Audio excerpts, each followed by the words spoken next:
Hash vanished into the vacuum.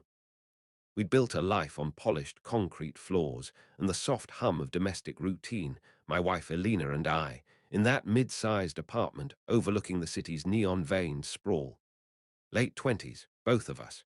Me grinding through software gigs, her floating between freelance gigs and yoga retreats. Competent enough, we'd tell ourselves. Stable. The kids arrived like punctuation marks. First Mia, with her tuft of dark hair that never quite matched my sandy blonde. Then Luca, 2 years later, his eyes a shade too deep, too familiar in ways I dismissed as tricks of the light. Fatherhood suited me, or so I thought, those early mornings blending coffee steam with the milky scent of formula, her laughter echoing off the walls like a well-rehearsed soundtrack. It unraveled on a Tuesday, the kind of ordinary evening where the air thickens with unspoken rot. I'd come home early from a client pitch, the elevator dinging like a hesitant heartbeat. The apartment door yielded with a click, and there they were, Elena and Jax, my best friends since college coding marathons, tangled on our sectional like discarded wires from a shorted circuit. Her gasp curdled in the vacuum of silence that followed, his face flushing the color of overheated circuits. No shouts, no shattered glass. Just that suspended moment, astronomer observing a dying star, its corona flaring one last defiant blue before collapse. Flashback to the facade. Jax, the easy charmer with his craft beers and late-night gaming sessions, crashing on our couch after rough breakups. Elena's lingering hugs, the way she'd text him memes I'd never see, their inside jokes threading through dinners like invisible sutures. I chalked it up to family vibes, the three of us a tripod holding up the kids' plastic toys and my promotion spreadsheets.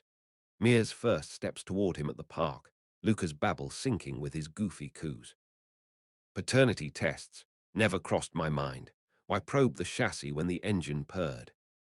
The revelation hit in phases, crisp and mechanical, like debugging a legacy code nightmare. Phase 1, confirmation. A quiet clinic visit the next morning, swab in hand, results emailed 3 days later in sterile PDF black and white. Zero match. Both kids, his genetic imprint stamped clear as a watermark. Elena's tear-streaked call that night. It was a mistake over years, he gets me, gets you. As if our vows were optional firmware.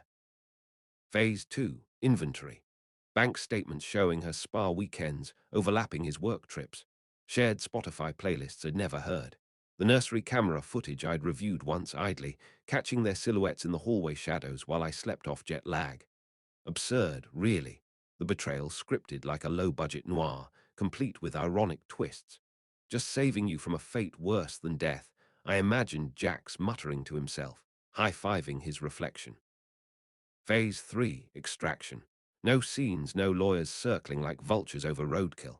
I packed a single duffel, laptop, passports, a few shirts folded with geometric precision, while they hovered in the kitchen, voices hushed like conspirators in a bad heist flick.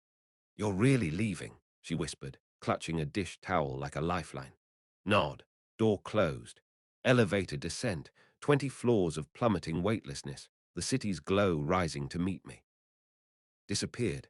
That's the pivot word, isn't it? Not fled, not ran, vanished, deliberate as a ghosted commit in a Git repo. New city first.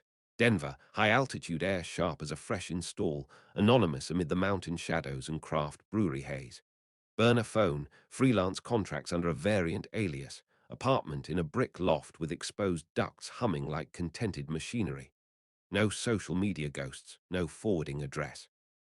The vacuum of silence stretched, delicious now, broken only by the sizzle of solo stir-fries and the click of keys at midnight. Memories flickered in neon-lit montages during those first weeks. The wedding, her veil catching sunset gold, Jax's best man toasting our unbreakable bond, with a wink that now gleamed predatory. Birthday parties where he'd hoist Mia on his shoulders, her giggles a knife being drawn slowly across my complacency. Holidays curdled by their sidelong glances, the kid's features sharpening into his echo year by year. Cheekbones like his, laugh like his, that stubborn cowlick I'd blamed on her side of the family tree. Humor in the hindsight, dry as desert wind. The ultimate bro code violation, starring my own nuclear family. We joked about it in theory, Jax and I, over IPAs, hypotheticals tossed like frisbees. Steal my girl, I'd bury you in code. But reality, no rage-fueled burial, just detachment, a cold clarity slicing through the relational fog. Facades crumbled, revealing the authentic. They suited each other, mirrors reflecting mutual appetites. Me, collateral in their private drama. Months blurred into reinvention. Phase 4. Rebuild. Gym routines carved muscle from neglect, trails under aspen canopies whispering reset protocols. Dates. Sparse, deliberate. Women with their own quiet pivots, no kids in tow, conversations orbiting code and craft without the gravitational pull of backstory. One night, a rooftop bar with string lights pulsing like fireflies on steroids, I met Sarah, architect, late 20s, her sketches of cantilevered bridges evoking impossible balances. We talked collapse and cantilever until dawn, her laugh a fresh variable, untainted. Yet the kids lingered, spectral threads in the weave. No contact, per the strategy, clean severance to avoid the custody circus Elena would weaponize. Reports filtered through mutuals before I ghosted them. Jax moved in, ring on her finger now gleaming where mine had dimmed. Luca calling him Dada, mere school photos circulating with his chin dimple prominent. A pang, brief as a buffer overflow, then purged. They were his variables from inception. I'd been the unwitting compiler. Empowerment settled like fresh snow on those Denver peaks, crisp, insulating, transformative. No more propping facades, no curdled loyalties evaporating into resentment. The problem was solved. I'd extracted myself from the loop, debugged the human error, deployed into open skies. Nights now. City lights sprawling below like neural networks firing anew, my reflection in the window sharp-edged, unburdened. Flash forward to a year out.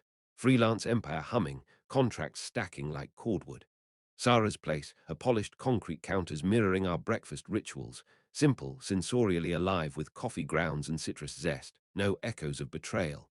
We hike Pike's Peak, her hand in mine steady as rebar, the summit air thinning to a vacuum of sound where truths echo purest.